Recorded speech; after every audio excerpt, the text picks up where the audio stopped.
नमस्कार साथियों, आप सभी का स्वागत है हमारे कार्यक्रम में जिसका नाम है सोया संवाद। और सोया संवाद में हम बात करने जा रहे हैं आज विकास जौली जी दमोह जिले के प्रगतिशील किसान हैं और उनसे हम जानेंगे कि सोयाबीन की खेती कैसे करते हैं और इस संस्थान के साथ में उनका क्या संबंध रहा है। जौली जी नमस्कार। नमस्कार। तो आप इस संस्थान के साथ में किस प्रकार से आप संबंध बनाया, कैसे आपको पता चला इस संस्थान के बारे में? मैं सर यहाँ से करीबन 6 साल पहले NRC 37 बीज ले गया था जी। लेकिन बीज अकेला लेके जाने से हम सोच रहे थे कि हम बहुत बड़े किसान बन जाएंगे, तो उल्टी मार खाई। तो इस बार 4 साल बाद दोबारा हिम्मत करके आए, बीज लिया और बीज के साथ तकनीकी सलाह ली जी। और उसकी वजह से हम लोग आज की डेट में, जबकि इतना मौसम गड़बड़ है, साथ नहीं दे रहा किसानों का, तो लेकिन हमारे खेत में हमारी मेहनत 10%, आप लोगों की सलाह 90%, उसकी वजह से हम लोगों की खेती बच गई है और इसलिए उम्मीद कर रहे हैं कि 11 बोरा प्लस हमारा सोयाबीन का उत्पादन हो। ये क्या बीघा की बात कर रहे हैं? नहीं, एकड़ की जी। एकड़ की। 11 दूने 22, मतलब लगभग 28-29।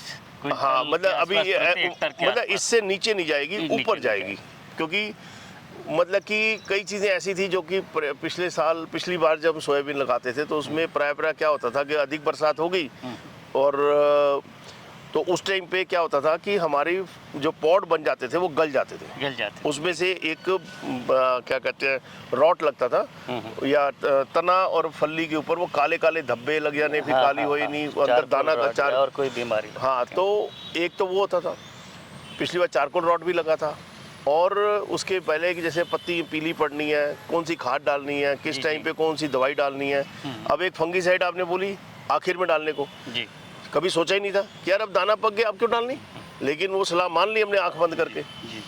तो मतलब तो उसमें क्या हुआ कि हमारा जो बीमारी जैसे पौधे में खेत में 10 पौधों में थी तो वहीं रुक गई। अच्छा, बिल्कुल, मतलब आप फैलने से पहले ही हाँ, आपने उसका नियंत्रण के उपाय अपना लिए और ये आपका कहना है कि जो संस्थान के साथ में जुड़ के आपको तकनीकी सलाह मिलती रही। हाँ जी। मैं आपसे ये जानना चाहूँगा विकास जी कि कौन कौन सी वैरायटी आप और कहाँ से मिली थी आपको? यहाँ से मेले में नहीं, मेले में नहीं आया जी। हमें मेले का क्या, वहाँ जैसे आपने शुरू में बोला बैकवर्ड एरिया, तो वहाँ पे पता ही नहीं चलता जी। हम तो आए कि इस जिद में कि जाके ना ओरिजिनल बीज थोड़ा सा ले आए भी, इसकी गारंटी तो है कि ये यही बीज है। बिल्कुल। 1-2 बार बोला कुछ और गया, निकला कुछ और, तो उससे बचने के लिए हमें का कुछ मिले हम बीज अपना बना लें। तो आपने NRC 130 NRC जो बचा कुछ माल था वो हमें मिला जी। NRC 130 का 8 किलो मिला। हाँ जी। NRC 142 नई वैरायटी थी, तो हमने रिक्वेस्ट करके बोला ये जो है दे दो, हम बीज बनाएंगे जी। 1 किलो वो मिला। हाँ जी। 30 किलो 128 मिला। ऐसी एक और वैरायटी का मिला और 2 वैरायटी का बीज हमारे पास था, तो कुल 6 प्रजाति हमने लगाई हैं जी।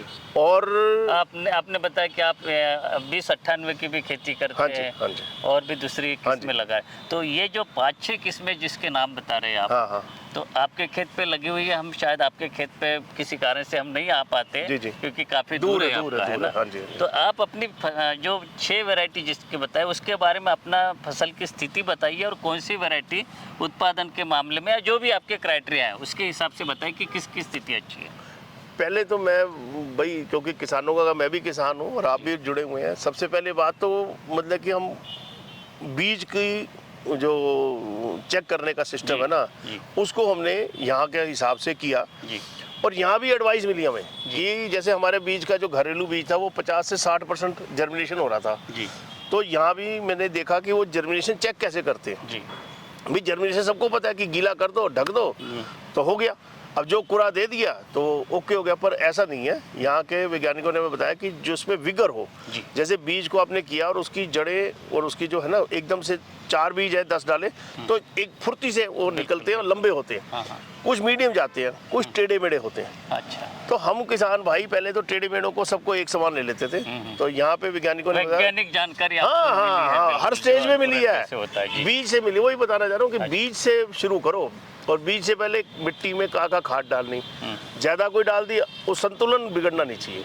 तो ये मुख्य। और दूसरी बात, हम लोग लगाते 9-9 इंच पे हर जी, कूर पे। जी। तो ये लोग करे भाई, जितनों से मिला साइंटिस्ट लोगों से, सबकी एक ही जबान थी 18 इंच पे लगाना। बिल्कुल, ये आप देख ही रहे हो, हाँ। 18 इंच पे सोयाबीन। तो भाई यहाँ पे साहब पूरी हमने लगाई। फिर 18 इंच की सीड ड्रिल में एक कूड़ बंद किया, एक कूड़ लगाया, 18 इंच पे ही लगाया। तो आपके यहाँ पे किसान देखने आए होंगे, शुरुआत में तो ये हो सकता है कि ये क्या कर रहे हैं, ये 9 इंच पे के बजाय 18 इंच पे लगा रहे हैं। वो तो सब कुछ वो तो शायद वो बोलते भी होंगे कि हाँ, ये गलत वो- कर रहे हैं या नहीं ऐसे। नहीं, वो तो कहते हैं बेवकूफ़ है, जी, जी। इनको अकल नहीं है, इनका पैसा जाता है।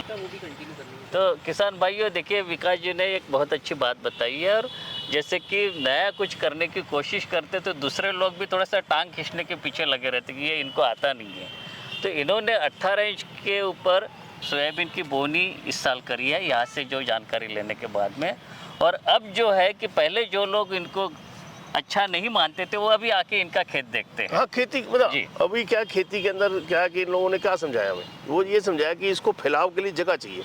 पर आपको ये देखना है कि 18 इंच और 9 इंच जो भी डिस्टेंस रखना है, वो बीज के हिसाब से उसके भी फैलावट लेता है कि सीधा जाता है। जी। तो ये जो है मार्गदर्शन मिलता रहा, उसी हिसाब से हम करते रहे। तो एंड में ये हुआ कि हम लोगों को जितने मौसम के अंदर मतलब कि एक चिंता युक्त मतलब कि टाइम बीतने की जगह अब हमारा थोड़ा अच्छा अच्छा। रिलीफ मिल रहा है, क्योंकि अगर ना मानते, ना वो दवाइयाँ डालते, ना वो चीज़ करते, तो मेरे हिसाब से कहाँ से किसान लोग देखने आ रहे हैं आपके यहाँ पे? दूर दूर से आते होंगे शायद। अभी जो मिलता है जिसको समझ में आती है। अब पिछले साल भी कुछ लोगों ने अभी हमें देखा देखी, वो दवाई खर्चा ज़्यादा पड़ता है। अब देखो, अगर फफूंदी नाशक डालनी है, उसमें जिंक वगैरह डालना है, तो खर्चा तो बढ़ेगा।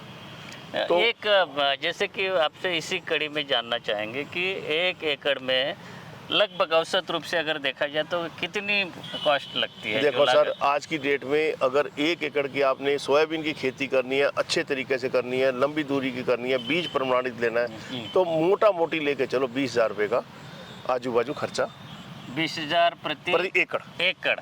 अच्छा, चलिए। क्योंकि ये वो टाइम चला गया कि अब हम बीज डाल दें तो उसमें कितने स्प्रे करते हैं आमतौर पे, अगर किसान अगर देखा जाए तो? जरूरत के हिसाब से सर। अब जैसे वो देखो, ये तो नहीं, ये तो आप प्रगतिशील किसान है, इसलिए आप बोल रहे हैं कि जरूरत के हिसाब से। हाँ। अनुभव के हिसाब से हम लोग ये भी मानते हैं कि कुछ किसान जो है ना, उनका एक रूटीन बन चुका है हाँ। कि इतने दिन की फसल होगी एक स्प्रे करना है, फिर 10 दिन के बाद में दूसरा करना है। ये तो मैंने तो ये भी वो- देखा है वो कि उस- 8-8, नहीं। 5-5, 6-6 स्प्रे करने वाले भी किसान हैं। नहीं क्या सर, ये सही है? नहीं सर, नहीं, जरूरत के हिसाब से। अब वो जी। उसके लिए आपको खेत रोज जाना पड़ेगा, जी। खेत के अंदर घुसना पड़ेगा, उसमें अगर पत्ती खाई जा रही है जी। और कितनी खाई जा रही है, अगर एक यहाँ खा रही है, एक 20 फुट पे खा रही, तो कोई जरूरत नहीं है। और अगर उसके बीच में आप देख रहे हो कि कॉलोनी बन रही है, जैसे ये लोग समझाते हैं कि उसमें दाग लगा, पत्ती तोड़ दो, बच गए आप। तो जितना डिले कर सकते हैं हम लोग, कि पहले तो खुद जाके वो मैनुअली कर लें, जी। और एक से जाती है मैनुअली पॉसिबल ही नहीं है, तो आप स्प्रे करोगे। कुछ लोग आपके यहाँ पे दमोह जिले में मैं जानना चाहूँगा, यहाँ पे कुछ लोग मैंने जो संपर्क में है वो ये करते हैं कि खरपतवार नाशक का कीटनाशक के साथ में अनसन प्रयोग करते हैं, मिला के बोते हैं, एक नहीं 2-2, 3-3 करते हैं। तो कुछ जगह पे मुझे ऐसे भी शिकायत आई थी कि उनकी सोयाबीन खराब भी हो जाती है। क्या आपके दमोह जिले में भी ऐसे होता है कि मनमानी तरीके से दवाइयों का प्रयोग करते हैं?